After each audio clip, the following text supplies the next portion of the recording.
My name is Nasir Hadad. My life as an international trades lawyer is a pretty interesting one.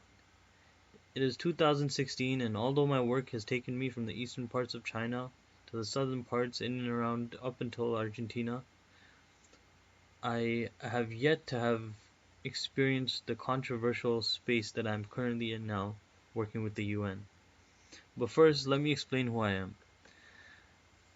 Again, my name is Nasir Hadad. I live with my daughter in my hometown of Detroit. The economy is failing, the people are struggling, but here I remain. Why do you ask? I could go anywhere around the world. Well, I feel a moral responsibility towards the people that live here. I was supported by the government of Detroit throughout my schooling and represented the entire United States of America in the UN as an international trades lawyer for many years. However, I also support local organizations and am known in the low-income neighborhoods by name. They hold me accountable to help them when they're in situations like the current water crisis, rising police brutality, lack of proper education, and a whole lot more. Some tell me this isn't fair. Why do you take on the stresses that have nothing to do with you? Well, valid. I could move on. No worries then. But I was born an orphan. And what that taught me is that any glimpse of hope in this world at a young age is magnified 10 times. So while some wealthy children with a basketball coach and a math tutor looked at it as a burden that he would have to take time out of his day from playing video games to learn, I would always appreciate it. I would always appreciate if anybody would come and talk to me and tell me about the world, teach me things. I was locked up as a child in an orphanage until I was 18. I got my first job as a school janitor, which was luckily paid pretty good, and I found a pretty cheap room in Dearborn for around $200. It wasn't anything special. It had a shoe rack, and that's it. But it got me by. Basically, they needed somebody to work nights and days, and I was their guy. I mean, I would take up any shift that there was.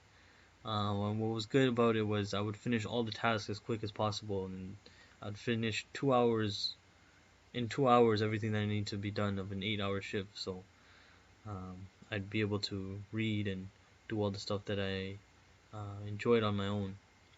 One thing that I noticed was that there was a lot of children's parents would come in and they would talk about their professional lives, and I realized that the inspiration that they gave the kids, this is something that I yearned for when I was a lot younger, and something that could have saved some of the friends that I had at the time from getting into the situations that they had if they had parents or if they had guidance from people.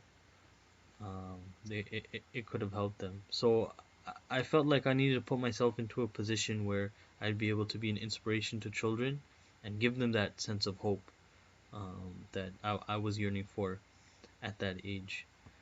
So not to get too detailed, but I, once I ended up getting my head on straight, I ended up going to law school and working myself through a master's in law. It wasn't that easy. I didn't go out much with these other students. I didn't have much friends. Um, they only knew me through class because I was had a very diligent work ethic and I would mind my own business. Somehow people are drawn to that. I did, however, meet my wife Nami in college. She struck me a few times from when I saw her, and now we're both married, live in a humble condominium near Number 8 Freeway. She's a child psychologist and works about 3 days a week. The rest of the time, she's home researching the latest trends and needs of children um, in young children and their connection with education. Her focus is on improve education to fit today's society's children. Uh, Anyhow, now fast forwarding to 2016, I am one of the top lawyers who engages in fights for fair wages for laborers all over the world. Such a great life I have, a fulfilling life. I go from different countries, meet different people. I mean, it gets stressful at times, but I take pride in understanding the human existence a little bit more. Um, and starting from such a low place in my life, I could have ended up um, with a lot of my friends from when I was growing up dead or in jail, I could have let the anger that I had of being lonely get the best of me. But it was Mr. Jacob who was the house um, operator at the orphanage. He would always look out for me and always give me positive insight in what it takes to be a man. And he was the one that would always pull me back whenever things were uh, feeling I was feeling bad or anything like that. He would always be there to sort of pull me back and told me that I needed to get my head on straight to be able to get out of the situation I was in. And looking back at my life now, I'm 50 something now. I don't like to say my exact age anymore. Um, I I'm so thankful that he was around. He would always say that you don't need to live to stay alive. There's so many kids that started where you did, and some are still breathing today, but their insides are dead, right? So uh, it's just he would always make me feel special and make sure I don't fall into a negative trap of negative thinking, the trap of negative thinking. These few words, they really stuck with me forever. It's such a small piece of advice that got me to the heights where I am today. So exactly, why would I leave? That's sort of why I brought up all this. Is why would I leave a place where um, I why would I not take the riches that I got through the current position that I'm in right now and use it to better the environment I came from? Like, why wouldn't I want to do that? And so many people ask me why I don't leave, and the simple answer to that is I don't want to. I love my city. I can relate with them 100% to the struggling kids that are here, especially, and I want to spark the hope they use to hope to grow and thrive. I want to spark that hope to help them grow and thrive. I'm a religious man, and I feel that this can create nothing but positive form of worship through action, not only for myself but for generations to come. We thrive together is the motto, and this is why I've created and funded several orphan grants, and actually put together a displaced housing facility to help children with not only food and clothes but also education. Every child in the home of hope, as we call it, gets clean clothes, healthy food, and of course an education. So they're ready to take on the world. We have some bad apples, and those are what I deal with personally. I take it to personally to deal with those who are going through very hard times to make sure that they don't get into that negative thinking that I could have got into. I love doing this. I use my UN position to support this initiative, and my wife supports me through all of it. And I could not ask for a better life and a more exciting life. Um, but yeah, bringing it back to 2016, we started all this, but I my wife recently passed away, um, and basically me and her at one point after starting this initiative, we were in Nepal. Um, I was there to mediate against the corporate pay structure that was a little too harsh on local labor force that was there. And during the times where negotiations were on pause, Nami and I, my wife, would visit local orphanages to provide any support that we could give and to gain insight on how they would conduct the facilities so maybe we could learn something. So in doing so, I met the cutest child I've ever laid my eyes on. She was only 2, but walked as if she knew everything she needed to know already. She had a straight up walk and did not move away with fear like the other children when we walked in. She took out her pacifier, walked towards us, opened her mouth with a crooked smile, and just rolled her eyes, turned around, and back to what she was doing. I observed this child the entire time I was there. She was unlike any other children that I've seen out of all the places that I've went to. and she had this internal beauty. I could not help but be impressed by it. In my culture, we call something like this like the internal light, the nur of a person. It's just sort of the energy that they have, and I could see it in this child. Once we returned to the hotel, I spoke to my wife and found out, and it was a couple times, a couple of years earlier, that we found out that we couldn't have children due to complications in Nemi's health.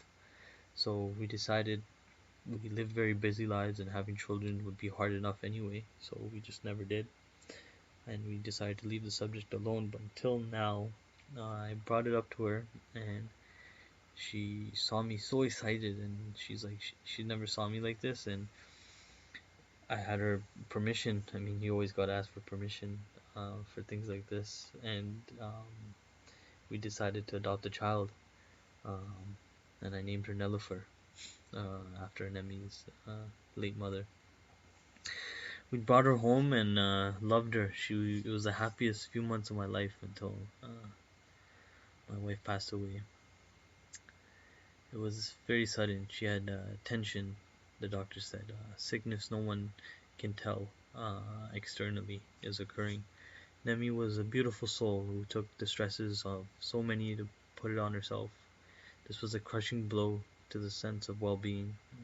But Nelifer um, was in my life, and I couldn't let her down. I needed to be strong and make sure that I needed to make her strong. Like they say, iron sharpens iron. So that was my motto with her. I knew to some degree the type of thinking she might have as an adopted child. I never hid the fact from her, but I also never let her doubt the love that I had for her in my heart, and I made sure she knew she was mine. She was stronger that way, with everything out in the open, and I made sure she never felt alone. Even when I was working, I started bringing her with me along to the UN to visits. She impressed everybody again with that great energy that she has. And I also brought her onto local initiatives, got her familiar with what I was about. And it turned out she was a natural at helping people as well. That toughness I saw in her when she was 2 was still there. And helping her grow and become a strong, confident woman is my goal. And it is now 2016, and she's 14, and I have very high hopes for her. As I work towards raising this child to be a productive human being, I'm still I still have my responsibilities towards my fellow man. Struggling to service these people is my life goal. Recently in Peru, I'll bring up the whole topic of where my work is at right now and that moral dilemma that I'm going through. Recently in Peru, an ancient gold mine that was excavated by locals in an area has been taken over by American companies. This gold mine is situated on a large hill where locals have homes. There have been uh, they have been there for thousands of years. Miners and mine workers um, is their identity. That region. Locals have been forced to move and find other work, while others have been breaking into the occupied mines without permission. There's been a huge issue, and I was called there immediately. Once I arrived, I met the alleged owner of the mine, Jan Perucho, a Peruvian man with a flawless British accent. He told me that this mountain was his rightfully, and he presented papers with the owner's name and signature on it. I asked where the owner was and how he got the signature. The man told me that the owner of the mountain was given the mountain by a king close to 300 years ago, and had paperwork to prove it, and had recently passed away.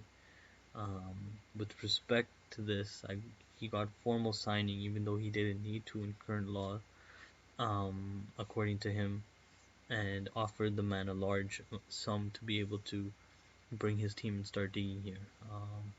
I did not want to have any opposition once I began. He told me. I'll just start quoting him now. He told me that, however, locals felt that the previous owner demanded the mountain public property, and those only who are residents of the village can dig, and not anyone else. They have no solid proof of this as it's just word of mouth, and they cannot continue acting like criminals, aka breaking into his mines and mining. So you can see the conflict here. So this is why I was sent as a mediator, and we spoke further on the record about many topics pertaining to the situation. Once the crowd of reporters had left, I was invited to speak further with John in this makeshift office that he had near the mountain. I arrived inside and I started speaking. He started speaking to me about the UN and how glad he was I was here. He seemed to have changed suddenly from the man I was speaking to in front of the reporters. I've seen this type of rich man before. They have sort of this queer way about them, which they choose to mask in the public. He continued as I had no room to speak, and he asked me, "You are with us, right?" I said, "I'm in the UN," and that's all I said. He laughed and he said, "Okay, let me tell you a little secret," as if he decided I was on his side already. Um, See this gold mountain? It's not regular gold. This type of gold will do much more than look beautiful when you wear it. I was intrigued. I was wondering what he was talking about. I asked him to continue. He said that the groundwater buildup underneath the mountain has been tested and is super hot. The water is constantly staying at boil temperature. Since the minerals produced in such an environment are constantly being exposed to boiling temperature, there's sort of a change in the chemical makeup of the minerals, and there's sort of almost like a cleansing that occurs. The gold, which is cleansed, has been tested over 1,000 patients. In my mind, I'm thinking, who did this sort of testing? And it's been proven to cure almost every major disease. Testing is still going on, but it's not just precious gold we're after. He told me. He continues and said this can help anyone who can afford it to feel better, regardless what sort of illness they have. This is sort of like a super healing drug, apparently. I felt America and its people are one of the first places to sell this to, he said, and we were able to create jobs in the process of extracting these helpful minerals for them. And the locals are not educated or enlightened enough to understand the benefits of these minerals, and I can't risk them knowing it at an early age. It's imperative we help extract these minerals without losing more days. So, what do you say, Mr. Hadad? He told me.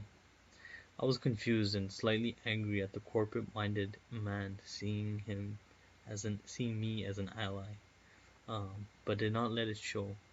I said I would have discreetly I told him that I would need to discreetly confide with one of my superiors to escalate the issue, to sort of continue it, um, and see what we could do. I left it at that. Personally, I felt like it was unfair that Mr. Perucho was looking to acquire the land, forcing locals to leave.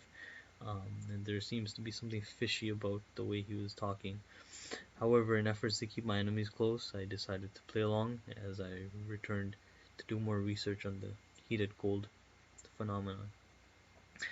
After doing some digging of my own, I have come to find out that there's several countries below the equator um, that have been having some increase in groundwater temperatures, and they've all, odd enough, had similar instances where foreign countries or more wealthy governments would sort of steal the lands to improve sort of the um, the ability for them to take out the gold and remove occupants um, to start digging for healing minerals.